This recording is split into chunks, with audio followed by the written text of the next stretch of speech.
Okay, start करते हैं। Chapter number 1 partnership. अच्छा, इसमें 12th में आपकी अकाउंट्स की 3 बुक्स हैं, पता है ना ये बात तो, है ना। एक है पार्टनरशिप, ठीक है, सबसे ज़्यादा इसी में है। देन उसके बाद है company accounts, company accounts, and then analysis of financial statements, analysis of financial statements.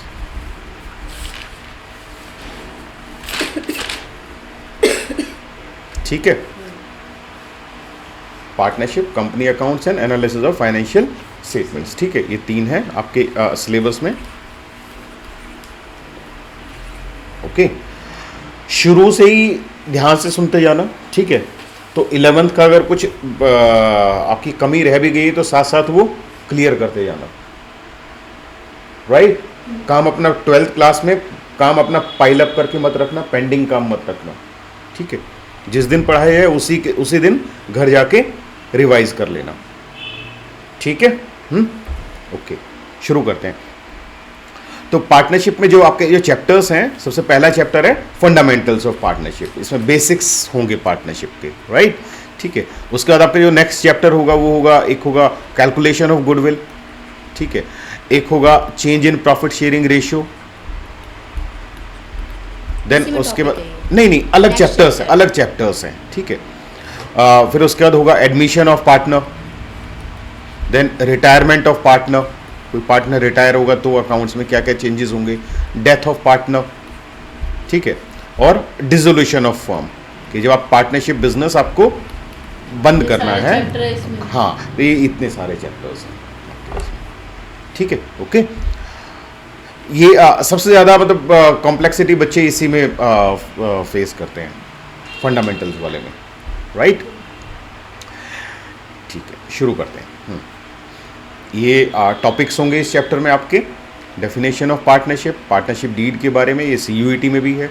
Absence of partnership deed, journal entries in case of interest on capital, in drawings, interest on drawing, salary to partner, commission to partner, ये भी होगा। ये वाले नहीं है, ये नहीं है, गारंटी वाला नहीं है, और ये पास्ट एडजस्टमेंट नहीं है, बाकी तो सारे हैं, ठीक है।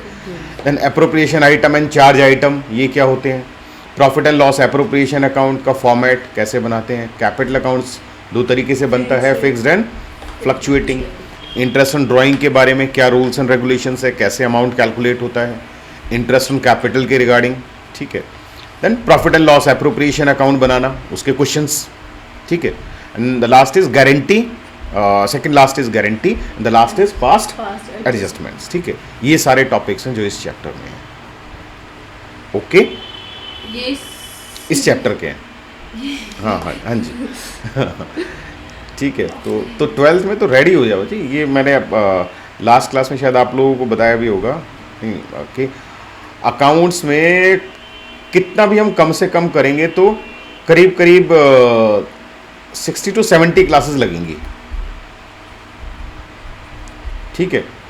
और इससे डबल आपको घर में मेहनत करनी पड़ेगी, प्रैक्टिस, ठीक है। मान लो 60 भी लगाओ, आपको डबल मेहनत करनी पड़ेगी। फिर मैं 3 क्वेश्चन कराऊंगा तो आपको 9 क्वेश्चन प्रैक्टिस करने पड़ेंगे अलग अलग टाइप के, ठीक है। तभी तो पक्का होएगा वो माइंड में।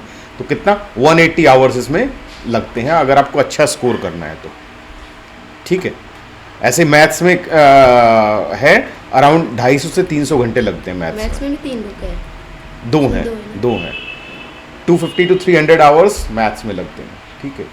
और इको में आपका 40 to 50 आवर्स तक की क्लासेस होंगी, ठीक है। और आपको इतना ही आपको घर में पढ़ना पड़ेगा, 50 मतलब 100 आवर्स इको में लगा लो, और इतना टाइम आपका लगेगा।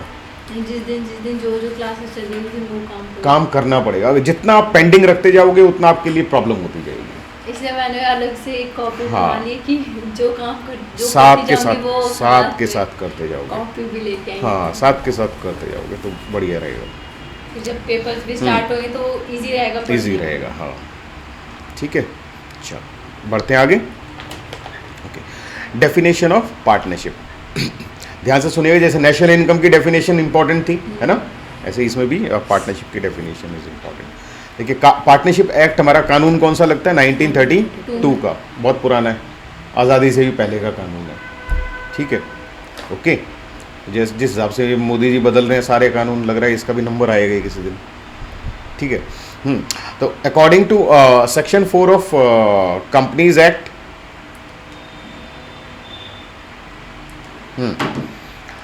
Partnership act, partnership is defined as a relation between 2 और मोर पर्सन्स, ठीक है। देखिए, एक तो पार्टनरशिप में कितने, 2 या 2 से ज़्यादा लोग होने चाहिए। तो मिनिमम कितने, 2, मिनिमम इज 2। अच्छा। नहीं, मिनिमम तो 2 हो गए ना, हाँ। ठीक है। मिनिमम इज 2 एंड मैक्सिमम कितने हो सकते हैं, 50। यस, मैक्सिमम इज 50, ठीक है। अच्छा, ये आपने वो वाली क्लास करी थी ना। ये क्या है, कंपनीज एक्ट 2013 में इट इज स्पेसिफाइड कि भाई मैक्सिमम पार्टनर्स 100 हो सकते हैं, लेकिन वो गवर्नमेंट इज ऑथराइज कि वो कितना करना चाह रही है। तो गवर्नमेंट ने अभी 50 फिक्स किया हुआ है। 50 से पार जाएगा तो वो नहीं रखेंगे, गेट लगाएंगे। दरवाजा बंद करो दोनों, बाहर का भी कर देना, ठीक है। तो मैक्सिमम 100, इन गवर्नमेंट ने अभी 50 फिक्स किया हुआ है, ठीक है। तो कल कुछ आएगी तो गवर्नमेंट बढ़ा देगी, 50 से 60 पार्टनर्स हो सकते हैं, ठीक है। इससे पहले जो होता था, 2013 से पहले होता था, मैक्सिमम पार्टनर्स होते थे बैंकिंग बिजनेस में 10 और नॉन बैंकिंग बिजनेस में 20, ये होती थी पहले लिमिट। मैक्सिमम है। हाँ, पहले मैक्सिमम बैंकिंग बिजनेस में 10 पार्टनर्स होते थे, नॉन बैंकिंग बिजनेस में 20 होते थे, ठीक है। अभी कंपनीज एक्ट 2013 में जो स्पेसिफाइड है कि पार्टनरशिप में 50 होंगे मैक्सिमम। आपके अगर 50 से ज़्यादा पार्टनर्स हैं तो फिर आपको you have to opt for some other form of business, तो आपको कंपनीज के उसमें रजिस्टर कराना पड़ेगा अपने बिजनेस को, ठीक है। ओके, होता क्या है, जब आप सोल प्रोप्राइटर का बिजनेस होता है, जैसे मेरा है, मेरा अकेले का काम है ना, तो मैं सोल प्रोप्राइटर हूँ, तो उसमें ज़्यादा हिसाब किताब नहीं लगता, सिंपल सा काम है ना भाई, मैं किसी और का पैसा थोड़ा ना लगा रहा हूँ, अपना है मेरा। तो इसमें जो है आपका उसमें ऑडिटिंग वगैरह की कोई खास ज़रूरत नहीं होती, खर्चे कम होते हैं, अकाउंटिंग के खर्चे कम होते हैं, कंप्लायंसेस कम होती हैं, ठीक है। जैसे आप पार्टनरशिप में आते हो तो कंप्लायंसेस ज़्यादा हो जाती हैं, आपको ज़्यादा कागजी कार्रवाई थोड़ी ज़्यादा मेंटेन करनी पड़ती है। जब आप कंपनीज में आते हो, प्राइवेट लिमिटेड कंपनीज में, तो और थोड़े से ज़्यादा आपको अपने अकाउंट्स की ऑडिटिंग भी करवानी पड़ जाएगी। जब पब्लिक लिमिटेड कंपनी हो जाते हो, जब आप पब्लिक के को शेयर्स इशू करते हो अपनी कंपनीज के, तो फिर आपकी प्रॉपर ऑडिटिंग होनी चाहिए किसी एक्सटर्नल ऑडिटर से। वो आपके सारे अकाउंट्स चेक होंगे, बैलेंस शीट जब बनेगी तो सारी चीज़ें चेक होंगी कि सब आपका ठीक है या नहीं है, ठीक है। और आपको सब कुछ डिस्क्लोज करना पड़ेगा, you have to disclose everything. तो जैसे जैसे आपका बिजनेस बढ़ता जाता है वैसे वैसे कंप्लायंसेस बढ़ती जाती हैं, ठीक है। ओके, चलो खैर, हमारा काम तो यहीं खत्म हो गया। पार्टनरशिप मतलब 2 और more people, minimum 2, maximum is at the moment it is 50 who have agreed to share profits of a business। देखिए, आपका कोई बिजनेस होना चाहिए और वो उस बिजनेस का प्रॉफिट मोटिव होना चाहिए। नॉन प्रॉफिट मोटिव से कोई आप काम कर रहे हो तो वो पार्टनरशिप एक्ट में नहीं आएगा, वो पार्टनरशिप की डेफिनेशन में नहीं आएगा, right. Carried on by all or any of them acting for all.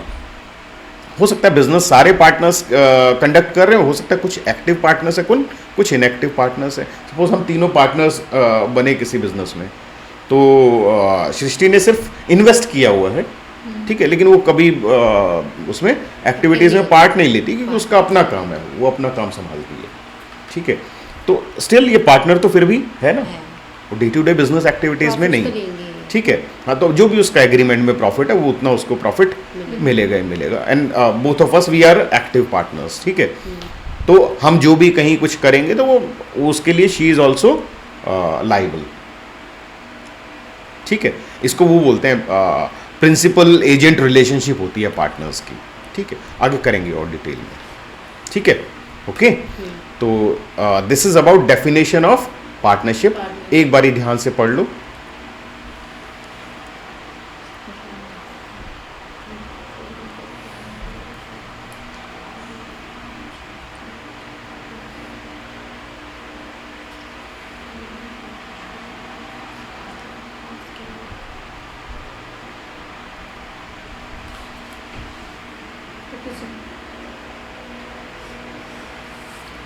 Right? ठीक है, ओके। नेक्स्ट देखिए डेफिनेशन हमने क्या पढ़ा कि कोई बिजनेस होना चाहिए ना पार्टनरशिप के लिए, there must be some business. अगर आप मिलके सिर्फ कुछ इन्वेस्ट कर देते हो कहीं तो वो आपका पार्टनरशिप में नहीं आएगा। ठीक है भाई, मान लो आपने कहीं पे कोई प्रॉपर्टी खरीद ली, ठीक है, और वहां पे आप दोनों ने 50-50 इन्वेस्ट कर दिया, ठीक है, भाई ठीक है, कल को जब रेट बढ़ जाएंगे तो 50-50 प्रॉफिट हो जाएगा, 50-50 हो जाएगा। तो ये कोई बिजनेस थोड़ा ना कर रहे हो आप, आपने इन्वेस्ट करके बस छोड़ दिया, एक प्लॉट खरीद लिया और छोड़ दिया, तो वो कोई this is not a business, this is not a regular business. तो आपके जो भी कुछ हिसाब किताब होगा, कोई भी आपका डिस्प्यूट होगा, वो पार्टनरशिप एक्ट के मुताबिक नहीं होगा, क्योंकि ये कोई पार्टनरशिप के डेफिनेशन में नहीं आता। पार्टनरशिप की डेफिनेशन में तो बिजनेस होना चाहिए भाई कोई। ठीक है, ओके, रीड कर लो छोटा सा एक सेंटेंस।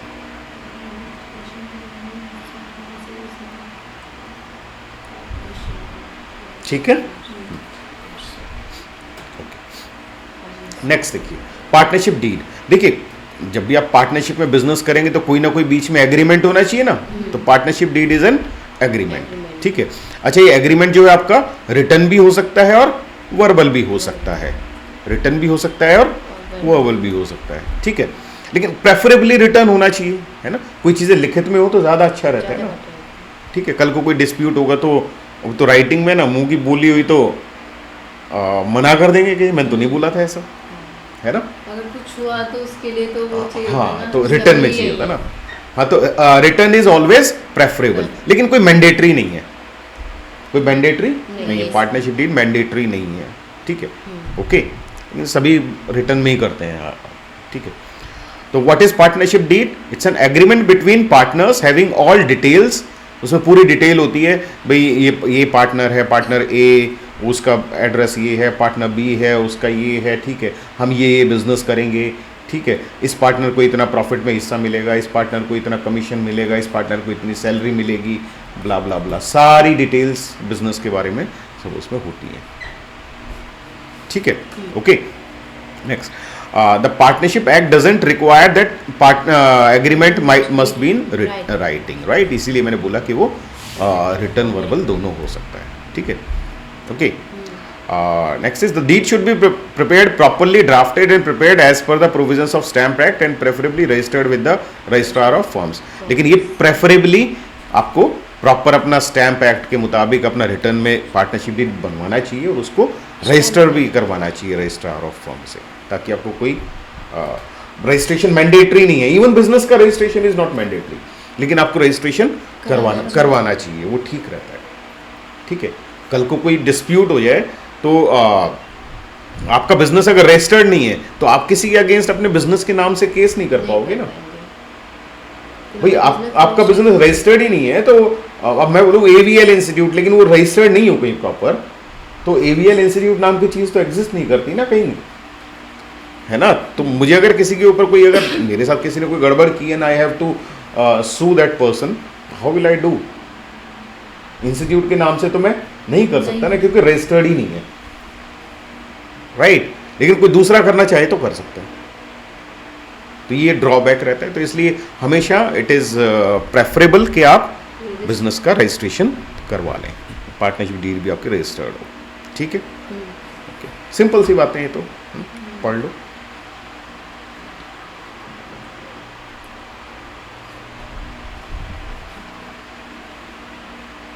ये पार्टनरशिप डीड तो उसमें भी था, बिजनेस हाँ होगा। Okay, next, is registration of partnership mandatory? Yes, no, मतलब अभी तो बताया मैंने, रजिस्ट्रेशन मैंडेटरी नहीं है, अच्छा, कोई ऐसा कानून नहीं है कि आपको रजिस्ट्रेशन करवाना ही करवाना है, पर हमें लेकिन करवा लेना चाहिए, प्रेफरेबली करवा लेना चाहिए, नहीं करवाने के नुकसान होते हैं ना। एक तरफ से हाँ ठीक भी, है, एक तरफ से हाँ ना भी। ठीक है, ओके।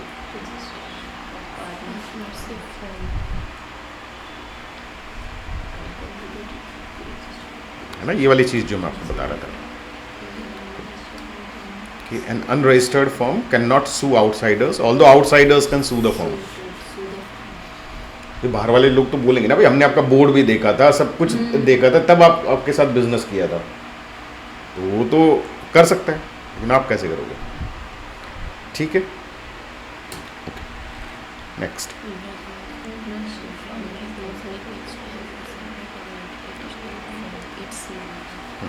देखिए, आपने किसी कंपनी में आप शेयर होल्डर हो, कंपनी के आप शेयर होल्डर हो, तो कंपनी अगर कल को कोई कोई गलत काम करती है तो उसमें आपकी रिस्पॉन्सिबिलिटी नहीं है ना भाई, आप लीगली आप बाउंड नहीं है। वो तो कंपनी के जो मैनेजर्स हैं, जो उसकी डेली एक्टिविटीज़ देखते हैं, वो अगर कुछ गड़बड़ करते हैं तो वो उनकी रिस्पॉन्सिबिलिटी है। ठीक है, ओके, ठीक है। लेकिन पार्टनरशिप में ऐसा नहीं है। होता, वो सबकी वो तो आप जितने पार्टनर्स हैं उनके सबकी लीगल वो भी है, जिम्मेदारी है, वो अपने आप को अलग उससे नहीं कर सकते। ठीक है, ओके, नेक्स्ट। हाँ, ये एक नया फॉर्म ऑफ बिजनेस आया है, नया तो खैर नहीं, अभी तो हो गए 16-17 साल इंडिया में आए हुए इसको। ठीक है, लिमिटेड लाइबिलिटी पार्टनरशिप। ये पार्टनरशिप एक्ट के मुताबिक नहीं चलता, इसके लिए अलग कानून है। लिमिटेड लाइबिलिटी पार्टनरशिप एक्ट 2008, आपके सिलेबस वगैरह में नहीं है ये। इसमें क्या होता है, अभी हमने देखा ना, business can be carried on by one or any of them acting for all. और प्रिंसिपल एजेंट रिलेशनशिप होता है पार्टनर्स में, मतलब एक के एक्ट से दूसरा भी बना हुआ है। ठीक है, आपने कुछ एग्रीमेंट किया फर्म के नाम पे, ऑब्वियसली जो बिजनेस जिस बिजनेस में हो वही आप करोगे, उससे बाहर का नहीं। तो other partners are also bound by it. ठीक है, कुछ गड़बड़ होगी तो उनकी भी रिस्पॉन्सिबिलिटी है। ठीक है, ओके। लिमिटेड लाइबिलिटी पार्टनरशिप में क्या होता है कि partners are responsible only for their own act, वो अपने एक्शंस के लिए रिस्पॉन्सिबल है। ठीक है, दूसरे के एक्शंस के लिए रिस्पॉन्सिबल नहीं है। ठीक है, ओके। लाइबिलिटी लेकिन अनलिमिटेड ही रहेगी ना, वो तो लिमिटेड लाइबिलिटी अनलिमिटेड लाइबिलिटी तो पता है ना क्या होता है। ठीक है, नेक्स्ट। हाँ, इसमें क्या होता है कि भाई मान लो एक पार्टनर है ए, उसने क्या किया कि बिजनेस के रिसोर्सेज को यूज़ करके, ठीक है, आप मान लो कि आप टेक्सटाइल के बिजनेस में थे, ठीक है, यू आर इनटू टेक्सटाइल या गाड़ियों के बिजनेस में थे, व्हाटएवर यू कैन टेक, आप तो टेक्सटाइल के बिजनेस में थे। उसने क्या किया, बिजनेस के रिसोर्सेज को यूज़ करके कुछ मोबाइल्स खरीद लिए सस्ते रेट पे, ये सोच के कि इससे प्रॉफिट हो जाएगा। उसने मोबाइल्स खरीदे और हफ्ते 10 दिन के बाद मान लो 1000 के खरीदे थे और 1500 के बेच दिए, तो उसको 500 का प्रॉफिट हुआ। ठीक है, अब वो कह रहे कि भाई ये मोबाइल का बिजनेस तो ये तो मेरा अपना रिस्क था ना, इसमें फर्म का क्या लेना देना है ना। तो वो 500 रुपये प्रॉफिट देने से मना कर रहा है फर्म को, तो क्या वो सही है? Answer is no. क्यों? क्योंकि उसने फर्म के रिसोर्सेज को यूज किया है। तो अगर कोई पार्टनर फर्म के रिसोर्सेज को यूज करके if he is making some profits, तो वो उसको फर्म को वापस करने पड़ेंगे। 500 रुपये भी 1000 तो वापस करेगा ही करेगा, तो फर्म के पैसे यूज किए थे उसने, जो प्रॉफिट है वो भी फर्म को उसको वापस देना पड़ेगा, क्योंकि उसने अलग से करता है, अगर हाँ, अपने पैसे अपने से करे तो उसे पर्सनल लाइफ है ना, वो उसके पर्सनल। यहाँ तो ये उसने फर्म के रिसोर्सेज को यूज किया, तो फर्म का पैसा यूज किया, फर्म के लिंक्स यूज किए, राइट। एक बात। दूसरी बात, अगर इसमें इसको लॉस हो जाता, मतलब 1000 के लेके आया और बाई चांस किस्मत खराब निकली 500 के बिके वो, तो अब लॉस हो गया। तो अब लॉस में ये कह रहा है कि भाई ये भी सबको बियर करना चाहिए भाई, क्योंकि फर्म के सब कहेंगे भाई हाँ, हमारा बिजनेस तो हमारा जो एग्रीमेंट में लिखा हुआ है, जो हमारा बिजनेस है वो तो कपड़े का है, और आप मोबाइल खरीद रहे हो तो वो तो हमारा काम नहीं है। ठीक है, तो आप ऐसा काम क्यों कर रहे हो जो हमारे बिजनेस से अलग है? तो लॉसेज होंगे तो वो खुद भुगतेगा, प्रॉफिट होगा तो उसको देना पड़ेगा। हाँ, राइट। तो प्लीज गो थ्रू दिस।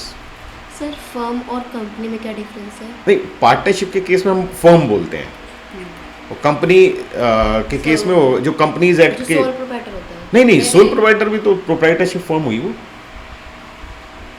ठीक है, जो कंपनीज एक्ट में जो रजिस्टर्ड है, प्राइवेट लिमिटेड कंपनी हो या पब्लिक लिमिटेड हो, उनको कंपनीज बोलते हैं। ठीक है,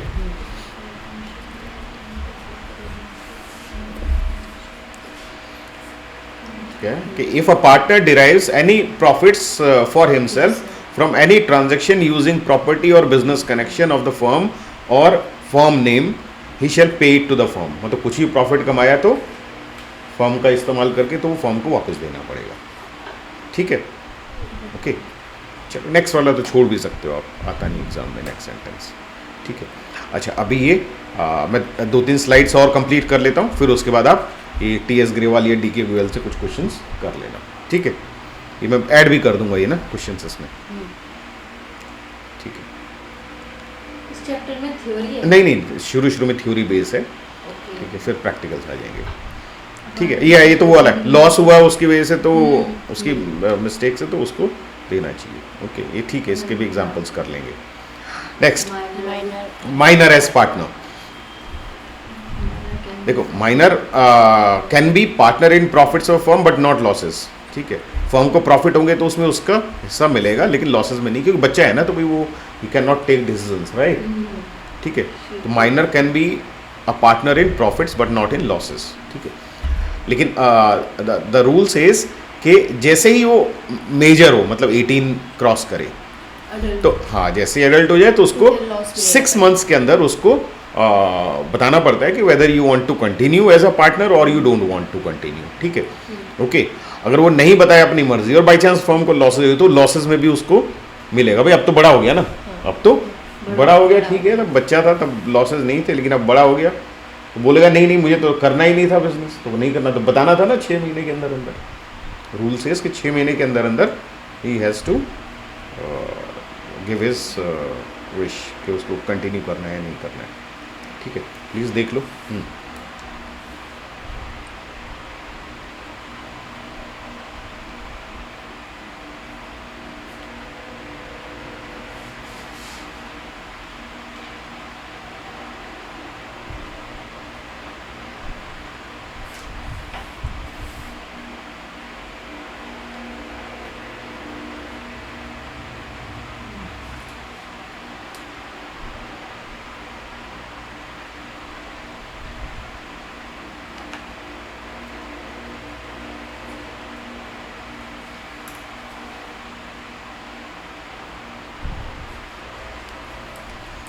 ठीक है, next.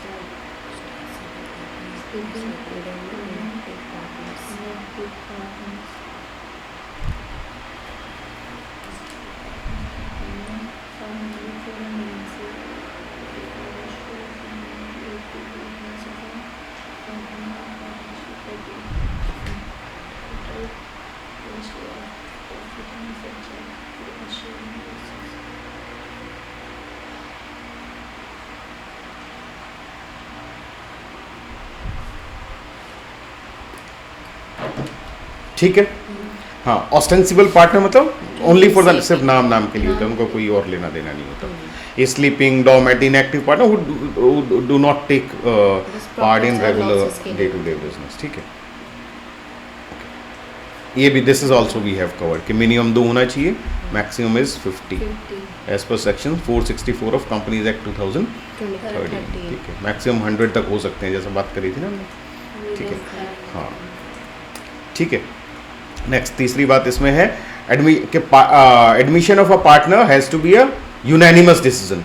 Admission of a partner has to be a unanimous decision का मतलब कि everyone must agree to it. यहाँ कोई डेमोक्रेसी नहीं चलती कि 10 पार्टनर है तो वोटिंग होगी, 8 ने बोला यस और 2 ने बोला नो तो नया पार्टनर एडमिट हो जाएगा। नो, एक ने भी नो बोला तो पार्टनर एडमिट नहीं होगा। It has to be a unanimous decision.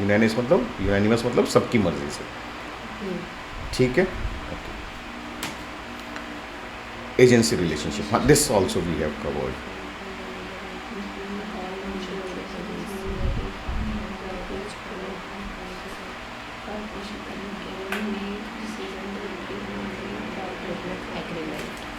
ठीक है, नेक्स्ट देखिए, एब्सेंस ऑफ पार्टनरशिप डीड। ये देखिए, अभी हमने बात की थी कि भाई पार्टनरशिप डीड जो है वो रिटर्न हो ना हो, ये मैंडेटरी नहीं है। It can be verbal, it can be return. ठीक है, ओके। लेकिन अगर आपने पार्टनरशिप डीड नहीं की या कोई पॉइंट पार्टनरशिप डीड में मिसिंग है तो क्या होएगा? इन केस ऑफ एनी डिस्प्यूट या अकाउंट्स में आपको क्या प्रॉब्लम आएगी? Number 1, interest in capital. अगर पार्टनरशिप डीड में मेंशन नहीं है या डीड नहीं है तो इंटरेस्ट ऑन कैपिटल नहीं दिया जाएगा। Interest on capital will not be allowed. ठीक है, अगर डीड में नहीं लिखा है या पार्टनरशिप डीड ही नहीं है तो वर्बली बोला हो कि भाई हाँ 10% इंटरेस्ट ऑन कैपिटल होगा, लेकिन डीड तो नहीं है तो नहीं मिलेगा। इंटरेस्ट ऑन ड्राइंग्स नहीं चार्ज होएगा अगर एग्रीमेंट में नहीं है तो, एग्रीमेंट नहीं है तो। किसी भी पार्टनर को सैलरी कमीशन अगर वर्बली बोला हुआ था कि भाई पार्टनर एक्स को इतनी सैलरी देंगे हर महीने, लेकिन आपने अगर डीड में नहीं लिखा है तो वो क्लेम भी नहीं कर सकता, right, not allowed. Profit sharing ratio equal होएगा, भले ही वर्बली था कि भाई 3:2:1 में बांटेंगे तीनों, ठीक है, लेकिन वो अगर डीड में नहीं है तो नहीं होगा, सबको बराबर मिलेगा। 3 है तो 1:1:1, 1/3, 1/3, 1/3, ठीक है। इंटरेस्ट ऑन पार्टनर्स लोन, अगर पार्टनर ने कोई लोन दिया हुआ है फर्म को तो उसमें मान लो वर्बली उसको बोला हुआ था कि 10% इंटरेस्ट देंगे, लेकिन एग्रीमेंट में कहीं नहीं लिखा हुआ है कि पार्टनर अगर बिजनेस को लोन देगा तो उसको क्या करना है, तो उसको 10 नहीं मिलेगा, उसको सिर्फ 6% ही मिलेगा, ठीक है। Last point, interest on loan by firm to partner, firm ने अगर पार्टनर को लोन दिया हुआ है तो वो सिर्फ एग्रीमेंट में होगा तो ही इंटरेस्ट होगा उस पर, नहीं तो कोई इंटरेस्ट नहीं होता, ठीक है। तो ये 5-6 पॉइंट हैं जो आपको ध्यान रखने हैं, ठीक है। तो आराम से कुछ नोट करना है तो नोट कर लो, ध्यान से देखना है तो।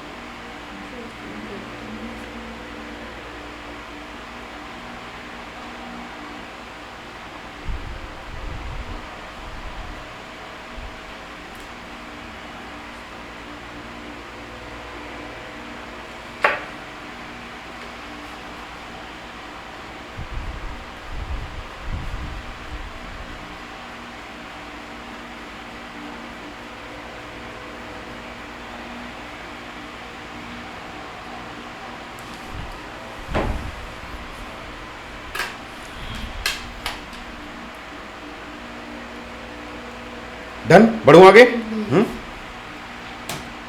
ओके, नेक्स्ट देखिए। ये चलो एक स्लाइड और कर लेंगे इसके बाद, नहीं ये लास्ट स्लाइड रखेंगे आज की, ठीक है।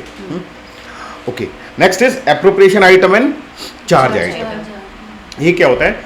एप्रोप्रिएशन आइटम मतलब ये this is division of profit, है ना, this is division of profit, मतलब प्रॉफिट होगा तो देंगे, नहीं तो नहीं देंगे। Appropriation item depends on profit, profit होगा तो देंगे, नहीं तो नहीं देंगे। तो जितना प्रॉफिट है उतना, लॉस होगा तो एप्रोप्रिएशन वाली चीज़ें नहीं होंगी, ठीक है। और चार्ज आइटम मतलब भाई आपको कुछ भी होता रहे, this is independent of profit level, तो प्रॉफिट लेवल पे डिपेंडेंट नहीं है। जैसे आपका ऑफिस का इलेक्ट्रिसिटी बिल है, आपके स्टाफ की सैलरी है, मैनेजर का कमीशन है, किसी पार्टनर को मान लो रेंट देना है, पार्टनर की, अब मान लो मैं और जी यहाँ वाला जो बंदा है अगर वो पार्टनर होते हैं हम, तो ऑफिस स्पेस उसका इसका तो रेंट तो अलग है ना भाई, तो रेंट क्या हो जाएगा, वो चार्ज आइटम होगा। मतलब प्रॉफिट हो ना हो किराया तो कटेगा ही कटेगा ना भाई, है ना। बैंक से लोन लिया हुआ है तो आपको प्रॉफिट हो रहा है नहीं हो रहा है, उसको तो इंटरेस्ट चाहिए, देना ही देना है। तो ये जो आइटम होते हैं जो आपको प्रॉफिट हो लॉस हो तुम बाहर में जाओ, देना ही देना है, वो क्या हो गए, चार्ज आइटम, ठीक है, ओके। और एप्रोप्रिएशन आइटम जो प्रॉफिट पे डिपेंडेंट है, राइट, ठीक है। तो इसका पहला डिफरेंस देखिए, appropriation item is division of profit, depends on profit, ठीक है। I will write it, depends on profit, ठीक है। और चार्ज आइटम क्या होते हैं, expenses, they don't depend on profit, they don't depend on profits, ठीक है।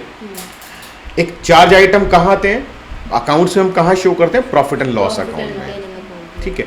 आपने 11th में पढ़ा भी होगा, सारे जो एक्सपेंसेस हैं वो कहाँ जाते हैं, P&L के डेबिट साइड में जाते हैं। तो सारे जो खर्चे हैं जो चार्ज आइटम से, कोई बाद में कोई भी जो खर्चे हैं सारे वो P&L के डेबिट साइड में जाते हैं साल के एंड में। और जो एप्रोप्रिएशन आइटम्स है वो किस में आएंगी, P&L एप्रोप्रिएशन अकाउंट में, अच्छा उसके लिए अलग अकाउंट बनेगा। हाँ, जैसे ट्रेडिंग अकाउंट बनता था उससे ग्रॉस प्रॉफिट निकलता था, फिर प्रॉफिट एंड लॉस अकाउंट बनता था तो उससे नेट प्रॉफिट निकलेगा। अभी नेट प्रॉफिट पार्टनर्स में कैसे डिवाइड होएगा, जो जो एग्रीमेंट में लिखा हुआ है उस हिसाब से, तो वो शो जो करते हैं उस डिवीजन ऑफ दैट प्रॉफिट, वो जो अकाउंट बनता है वो P&L एप्रोप्रिएशन अकाउंट है, ठीक है। That shows the division of profit among partners as per their terms in partnership deed, वो जो उन्होंने अपने एग्रीमेंट में जो लिखा हुआ है, ठीक है। तो ये जैसे इंटरेस्ट ऑन कैपिटल है, पार्टनर की सैलरी है, रिजर्व में ट्रांसफर करना, रिजर्व में ट्रांसफर करना तो एप्रोप्रिएशन आइटम है ना भाई, कि हम प्रॉफिट में से 10% हम रिजर्व में ट्रांसफर करेंगे। भाई प्रॉफिट होगा तो ही तो करोगे, ठीक है। कोई और किसी ने कोई जबरदस्ती तो बोला नहीं है, वो तो आपकी मर्जी है, प्रॉफिट पे डिपेंड नहीं करता वो, ठीक है, राइट। तो ये है एप्रोप्रिएशन आइटम्स, चार्ज आइटम बताई दिए, ठीक है, okay. Spend 2 minutes on this slide, ये लास्ट है आज की।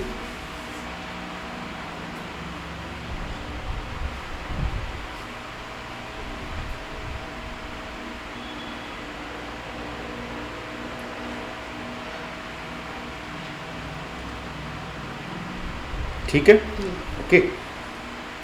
तो चलो 20 ये भी कर ही लेते हैं, इसमें है ही क्या।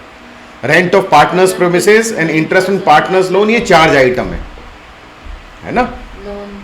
इंटरेस्ट लोन तो अलग चीज होती है ना भाई, इंटरेस्ट ऑन कैपिटल तो एप्रोप्रिएशन आइटम है, ठीक है। लेकिन जो लोन दिया हुआ अलग से वो तो चार्ज आइटम होगा ना। Rent on partners premises this is also charge item है, राइट, ठीक है, ओके। मैं फिर से बता रहा हूं, ये आपकी पहली ही क्लास थी, शुरू से ही बेस अच्छा बनाना है तो काम को पेंडिंग नहीं रखना है, ठीक है, ओके, ओके। धीरे धीरे धीरे कंसेप्ट सारे आपके क्लियर होते हुए चलने चाहिए, ठीक है। चलो फिर काफ़ी है फिर आज के लिए, नेक्स्ट क्लास में कंटिन्यू करेंगे इसी में, इसमें आगे जर्नल एंट्रीज आएंगी, नेक्स्ट टॉपिक, ठीक है। आप कुछ ट्रू फॉल्स है फिर जर्नल एंट्रीज, ठीक है। तो स्लाइड नंबर 20 तक पढ़ के आना नेक्स्ट क्लास में, ठीक है, ओके।